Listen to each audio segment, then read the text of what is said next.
अस्सलामुअलैकुम स्टूडेंट्स, हमारा आज का टॉपिक है use and miss use of antibiotics. Antibiotics का जो वर्ड है वो ग्रीक लैंग्वेज के दो वर्ड्स को मिलाकर बनाया गया है। Anti means against and BIOS means life. तो ये वो फार्मास्यूटिकल कंपनीज, ड्रग इंडस्ट्रीज़ की ये वो जो हैं केमिकल्स हैं जिनको थेरेपी के लिए, इलाज के लिए इस्तेमाल किया जाता है। इन्हें कीमोथेराप्यूटिक केमिकल सब्सटेंसेस बोलते हैं। ये मेडिकली टेस्टेड होती हैं और इनको बड़ी कंपनीज जो है वो बनाती हैं। मेनली एंटीबायोटिक्स का काम होता है कि वो बैक्टीरिया को, एक्टिनोमाइसिटीज़ को और फंजाई को अगर हमारे जिस्म में दाखिल हो जाते हैं, इन्फेक्शन और बीमारियां पैदा करते हैं, तो उसके इलाज के लिए इन अद्वियात का इस्तेमाल किया जाता है। और इन अद्वियात को लेबॉर्ट्री में सिंथेसाइज किया जाता है। इनको पहले लोअर छोटे ऑर्गेनिजम्स पर टेस्ट किया जाता है, फिर इनको हम इंसानों पर जो है वो इस्तेमाल करने की इजाज़त दी जाती है। तो मेनली ये केमिकल कंपाउंड्स होते हैं जिनकी मखसूस मिकदार, जिसे डोज कहते हैं, मखसूस वक्फों के साथ जो है वो मखसूस मुद्दत के लिए इस्तेमाल करनी होती है। मिसाल के तौर पर 5 दिन 7 दिन आपको आपके डॉक्टर जो है वो एडवाइस करते हैं कि इस मेडिसिन को लें और दिन में इतनी इतनी दफ़ा लें, ताकि ये मेडिसिन मखसूस मिकदार में पहुंचकर आपके जिस्म में जो इन्फेक्शन है उसको किल कर सके। लेकिन क्योंकि ये केमिकल सब्सटेंसेज हैं तो इसके साइड इफ़ेक्ट्स भी हो सकते हैं और ये हमारे जिस्म में थोड़ा बहुत डैमेज भी कर सकते हैं। इसलिए कभी भी डॉक्टर से पूछे बगैर इन अद्वियात का इस्तेमाल नहीं किया जाना चाहिए। जो ड्रग इंडस्ट्री है और पूरी फार्मास्यूटिकल इंडस्ट्री है, ये बहुत बड़े पैमाने पर एंटीबायोटिक्स को बना रही है, जिसको हम बड़े पैमाने पर इस्तेमाल कर रहे हैं। और कई तरह के माइक्रो ऑर्गेनिजम्स के लिए कई तरह की अद्वियात जो है वो मार्केट में मौजूद हैं। लेकिन क्योंकि हम बाज़ दफ़ा सोचे समझे बगैर, डॉक्टर से मशवरा किए बगैर अपने तौर पर अद्वियात का इस्तेमाल कर लेते हैं, तो इनके साइड इफ़ेक्ट्स एडवर्स शदीद भी हो सकते हैं, जो कि जानलेवा भी साबित हो सकते हैं। और ये वो एडवर्स इफ़ेक्ट्स हैं जिसकी वजह से जो माइक्रोब्स हैं वो और ताकतवर हो जाते हैं और वो मज़ाहमत करते हैं। यही वजह है कि हमें हर गुजरते दिन के साथ अगली बार इससे भी बेहतर जो अद्वियात हैं, पहले से मौजूद जो अद्वियात हैं, उनसे भी बेहतर जो अद्वियात हैं उनको बनाना पड़ता है, उनके लिए रिसर्च करनी पड़ती है। तो बहुत सारी अद्वियात जो हैं वो मार्केट में अवेलेबल हैं, जैसे कि ऑगमेंटीन है, यहाँ आपकी बुक में जो नाम है उनमें पेंसिलिन है, टेट्रासाइक्लिन है, स्ट्रेप्टोमाइसिन है, एम्पीसिलिन है। ये मुख्तलिफ दौर की अद्वियात हैं, इनको मुख्तलिफ तरह के ग्रुप्स में कैटेगराइज किया गया है। लेकिन इनके एडवर्स एक्शन जो हैं वो बहुत ज़्यादा सीवियर भी हो सकते हैं, फैटल जानलेवा भी साबित हो सकते हैं। जैसे कि पेंसिलिन जो है ये एलर्जिक रिएक्शंस कॉज कर सकती है। स्ट्रेप्टोमाइसिन जो है ये हमारी सुनने की, हिस्स कानों की जो नर्व होती है, जो कि इसको दिमाग के साथ लिंक करती है, ऑडिटरी नर्व कहलाती है, उसको वीक करके डेफनेस भी कॉज कर सकती है। इसके अलावा जो टेट्रासाइक्लिन है ये जो है दांतों की डिस्कलरेशन भी करती है, यानी कि दांतों के रंग को ख़राब कर देती है, जिसकी वजह से दांत जो है वो उनमें पिलाहट का शिकार जो है वो हो जाते हैं। तो एंटीबायोटिक्स बहुत सारी फॉर्म्स में मिलती हैं। उसके बाद हम बात कर लेते हैं साइनोबैक्टीरिया की। साइनोबैक्टीरिया वो ऑर्गेनिजम्स हैं जो कि प्रोकैरियोटिक in नेचर हैं। मुकम्मल तौर पर तो ये बैक्टीरिया जैसे नहीं है, लेकिन इनकी शक्ल किसी और ऑर्गेनिज्म से भी नहीं मिलती है। तो ये प्रोकैरियोटिक तो है कि इनमें न्यूक्लियस नहीं है, लेकिन ये बैक्टीरिया से थोड़े से फ़र्क भी है। इनमें हरकत करने के लिए फ्लैजेलम, सीलियम, सूडोपोडिया वगैरह ऐसी कोई चीज़ नहीं है। ये ग्लाइडिंग मूवमेंट यानी घिसट कर चलते हैं, या ये फ्लोट कर लेते हैं, पानी के साथ तैरते रहते हैं। इन्हें आम ज़बान में ब्लू ग्रीन अलजी बोलते हैं। जैसे अलजी में भी जड़, तना, पत्ता या कोई ख़ास बॉडी का शेप नहीं होता, इनमें भी ख़ास बॉडी की उस तरह से शेप नहीं होती, बल्कि इनकी शेप जो है वो काफ़ी सारी उसमें वैरायटी है। ये कॉलोनी बनाकर रहते हैं, यानी ग्रुप बनाकर रहते हैं। हर जो सेल होता है वो इंडिविजुअल सेल होता है, लेकिन वो अलग-अलग ग्रुप बनाकर रहते हैं।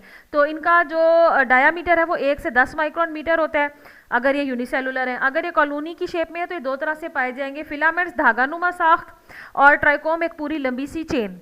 और उसके बाहर ये म्यूसिलेजनस शीथ, जो कि म्यूकस के जैसे एक थिक जेलीदार मादा होता है, उसको सिक्रीट करते हैं और खुद उसके अंदर अपने आप को प्रोटेक्ट करके रखना पसंद करते हैं। इनमें फोटोसिंथेसिस भी होती है, ये ग्लूकोज भी पैदा करते हैं। ग्लूकोज को पैदा करने के बाद ये उसको ग्लाइकोजन, जो कि इनका रिजर्व फूड मटेरियल है, उसमें कन्वर्ट करके अपने सेल बॉडी के अंदर भी रख लेते हैं, स्टोर कर लेते हैं। और इसके अलावा इनका जो क्लोरोफिल की अगर बात करें तो इनमें क्लोरोफिल की टाइप ए जो है वो पाई जाती है। ये फोटोसिंथेसिस के 2 सिस्टम्स होते हैं जिन्हें फोटोसिस्टम्स कहते हैं। तो ये फोटोसिस्टम 2 के थ्रू, जो कि इंशाल्लाह ताला फोटोसिंथेसिस का जब चैप्टर पढ़ेंगे तो उसमें डिटेल में देखेंगे, उसके थ्रू ये अपनी फोटोसिंथेसिस का प्रोसेस जो है वो मुकम्मल कर लेते हैं और ऑक्सीजन को भी जनरेट करती हैं।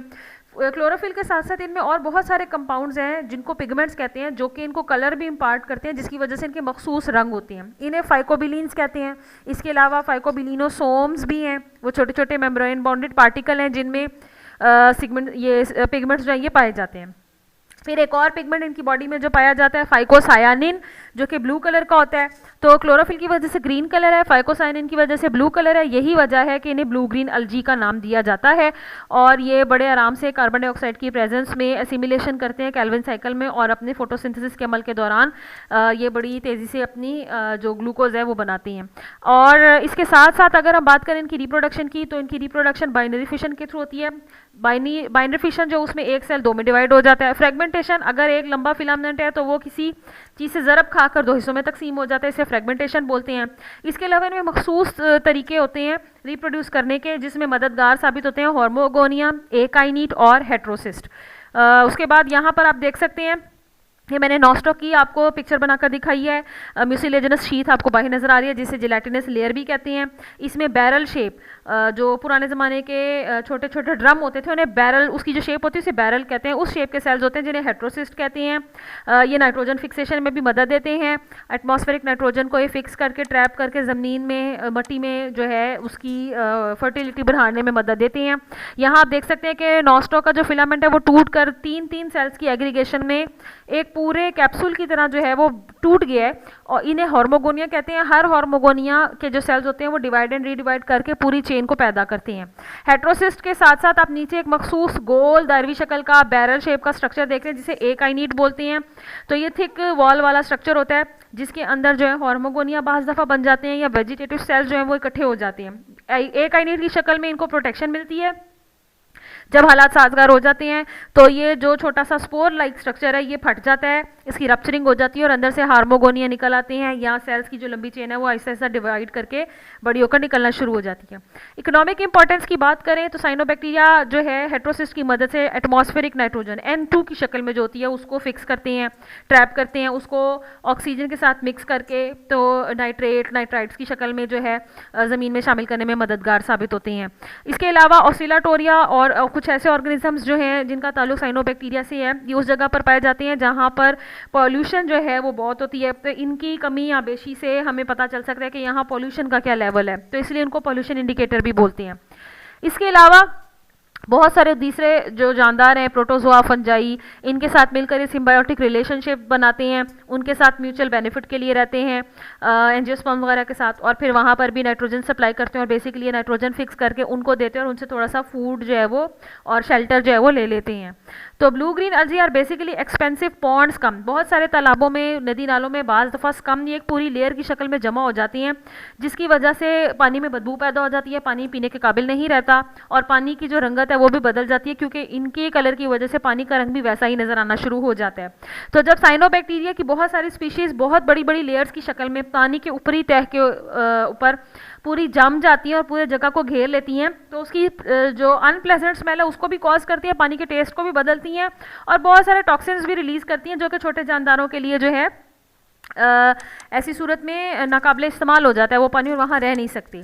दो इंपॉर्टेंट जानदार जिनका हमने यहाँ पर तस्करा करना है, एक ऑसिलाटोरिया के बारे में आपने अभी पढ़ा और इसी तरह एक एनाबीना आप स्पीशी देख रहे हैं, दोनों एक ऊपर एक नीचे मैंने डायग्राम यहाँ दी है, जिनसे आप अंदाज़ा कर सकते हैं कि इसकी किस किस तरह की फिलामेंट्स और चेन शक्ल, ट्राइकोम शक्ल जो है वो पाई जाती है। ऊपर आप फिलामेंट स्ट्रक्चर देख रहे हैं, नीचे आप ट्राइकोम स्टेज जो है वो इसकी देख रहे हैं। ये वाटर ब्लूम है, जैसे कि मैंने अभी बताया कि पानी के अंदर ये नीले से और हल्के ग्रीन कलर के शेड में पूरी लेयर की शक्ल में जमा हो जाते हैं और पूरी लेयर जो है बना देते हैं, पानी का रंग बदल देते हैं, उसमें स्मेल पैदा कर देते हैं। इससे ताल्लुक रखने वाला एक इंपॉर्टेंट ऑर्गेनिज्म है नॉस्टॉक, जिसको मैंने अभी जिसका लाइफ साइकिल आपको दिखाया था।